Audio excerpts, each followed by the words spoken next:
Hey what's up guys, welcome back to my channel. और आज हम यहाँ पे बात करने वाले हैं निर्भय मिसाइल के बारे में। आप सभी लोगों को पता होगा कि निर्भय क्रूज मिसाइल है, यानी कि लॉन्ग रेंज की क्रूज मिसाइल है जिसको एयरक्राफ्ट से और साथ ही साथ यहाँ पे जो ग्राउंड बेस कैनिस्टर्स होते हैं वहाँ से भी फायर किया जा सकता है। तो इस तरह के जो मिसाइल से पहले बात कही गई थी कि इस मिसाइल के जो प्रोडक्शन है और इसके बारे में जो प्रोग्राम्स चल रहे हैं उनको यहाँ पे बंद कर दिया गया है। और साथ ही साथ इस बार एरो इंडिया में, यानी कि 2021 के एरो इंडिया में यहाँ पे एक और मिसाइल शो की गई थी जो कि निर्भय की जैसी ही थी, यानी कि वो निर्भय मिसाइल नहीं थी पर एक लॉन्ग रेंज क्रूज मिसाइल थी। तो वहाँ पे उसके डेवलपमेंट के बारे में बात की जा रही थी और साथ ही साथ उसके टेस्ट के बारे में बात की जा रही थी। तो यहाँ पे पॉसिबल है कि जो अभी निर्भय मिसाइल के इंजन के बारे में जो चीज़ें होने वाली, यानी कि जो निर्भय मिसाइल के इंजन का जो टेस्ट होने वाला है,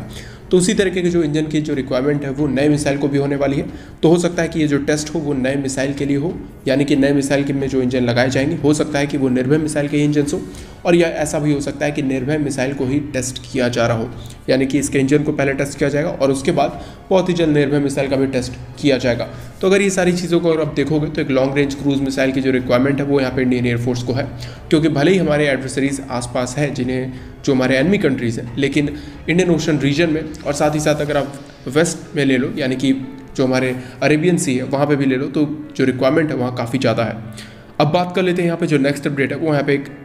रोल्स रॉयल्स और एचएल की तरफ से जो डील है वो यहाँ पे निकल के आई है, यानी कि एक एमओयू जो है वो यहाँ पे साइन किया गया है। तो ये जो एमओयू साइन किया गया है M730 मरीन इंजन की तरफ साइन किया गया है। ये जो इंजन है ये फ्रिगेट्स और साथ ही साथ डिस्ट्रॉयर्स में भी लगाए जाते हैं। जैसे कि आप लोगों को पता होगा कि सी में जो टेम्परेचर है वो काफ़ी ज़्यादा बदलता रहता है, तो 38 डिग्री सेल्सियस में भी ये 40 मेगावाट तक की जो पावर है,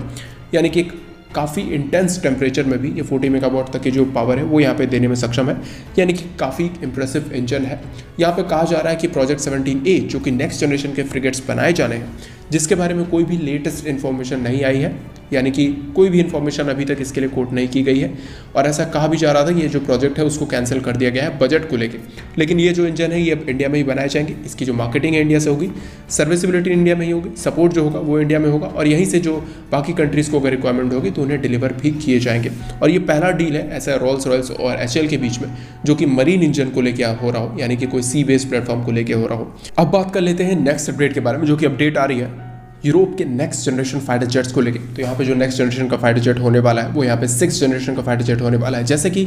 यूके यानी कि इंग्लैंड यहाँ पे बना रहा है टेम्पेस्ट एयरक्राफ्ट, जहाँ पे उसने इंडिया को भी पार्टनर बनाने की बात की हुई थी, क्योंकि उन्हें लगता है कि इंडिया के पास ज़्यादा सॉफ्टवेयर इंजीनियर्स है। तो यहाँ पे जो सॉफ्टवेयर इंजीनियर्स है वो AI सिस्टम्स और बाकी सारे सिस्टम्स पे काम कर सकते हैं टेम्पेस्ट एयरक्राफ्ट के लिए, और बाकी जो इंडिया की पार्टनरशिप है IP है वो सारी चीज़ें देने को तैयार थे, लेकिन अभी तक इंडिया की तरफ से इन सभी चीज़ों के बारे में कन्फर्मेशन नहीं हुई है। उसके अलावा यहाँ पे जो यूरोप में फ्रांस, जर्मनी और स्पेन, ये तीनों कंट्रीज़ मिलकर एक फाइटर जेट बनाने की कोशिश कर रहे थे, यानी कि अभी इस चीज़ के बारे में सिर्फ प्लानिंग कर रहे थे। तो यहाँ पे इंटेलेक्चुअल प्रॉपर्टी राइट्स को लेकर जर्मनी और स्पेन के बीच में जो मारामारी है वो यहाँ पे चल रही थी, यानी कि जो बहस है, और दोनों किसी एक पॉइंट पे नहीं आ पा रहे थे। लेकिन हो सकता है कि जो नेक्स्ट मीटिंग होगी वहाँ पे ये जो डील है वो यहाँ पे कंफर्म हो जाएगी, और साथ ही साथ यहाँ पे जो IP राइट्स है उसके बारे में जो डिस्कशन है वो भी यहाँ पे कंफर्म हो चुका है।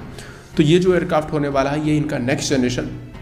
यानी कि 6th जनरेशन का एयरक्राफ्ट होने वाला है, यानी कि 2040 के बाद यहाँ पे जितने भी रफाल हैं, यानी कि जर्मनी के पास हो गए या फिर फ्रांस के पास हो गए या फिर स्पेन के पास जो भी एयरक्राफ्ट है, यानी कि यूरोफाइटर टाइफून और रफाल, दोनों ही एयरक्राफ्ट को पूरी तरीके से रिप्लेस कर देगा। और जो यूरोप में ये जो अगर आप एयरक्राफ्ट की कहोगे क्षमता, तो यहाँ पे एक 6th जनरेशन का जो फाइटर जेट है वो यहाँ पे आने वाला है। अब बात कर लेते हैं लास्ट अपडेट के बारे में, जहाँ पे जो अपडेट है वो यहाँ पे फ्रांस और इजिप्ट की तरफ से आ रही है। तो फ्रांस ने यहाँ पे इजिप्ट को करीबन 30 की संख्या में जो रफाल है वो यहाँ पे सेल किया है,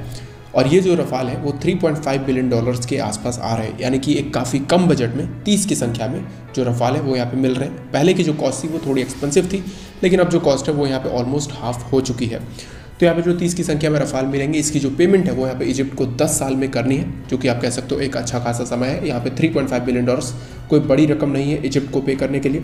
तो यहाँ पे अगर आप देखोगे इंडिया का सिनेरियो, तो इंडिया ने यहाँ पे इंडिया स्पेसिफिक एनहांसमेंट्स भी कराए हुए थे, यानी कि रफाल को थोड़ा और एडवांस किया गया था इंडियन क्लाइमेट और बाकी सारी चीज़ों को देखते हुए, और साथ ही साथ यहाँ पे इंडियन एयरफोर्स की भी जो रिक्वायरमेंट थी। तो यहाँ पे अगर हम भी रफाल ऑर्डर करते हैं, यानी कि 36 के नंबर में या फिर 50 के नंबर में भी ऑर्डर करते हैं, तो यहाँ पे $5 बिलियन के आसपास ही आने वाला है। तो ये बहुत बड़ा बजट नहीं है इंडियन एयरफोर्स के लिए। इंडियन एयरफोर्स के पास बजट है, काफ़ी अच्छा बजट है, और इंडियन एयरफोर्स चाहे तो यहाँ पे जो रफाल है उसको काफ़ी कम कीमत में आज के समय में ऑर्डर कर सकती है। और यही जो है वो एक बेटर ऑप्शन होगा, क्योंकि आने वाले समय में राज 2000 भी रिटायर हो जाएंगे और उसको रिप्लेस करने के लिए एक इसी तरीके का जो फाइटर जेट है जो कि इंडियन एयरफोर्स काफ़ी समय से यूज़ करते आ रही हो, वो एक सूटेबल ऑप्शन होगा। आपको क्या लगता है इन सारी चीज़ों के बारे में? कमेंट करके ज़रूर बताएं। आज के वीडियो के लिए इतना ही। जय हिंद।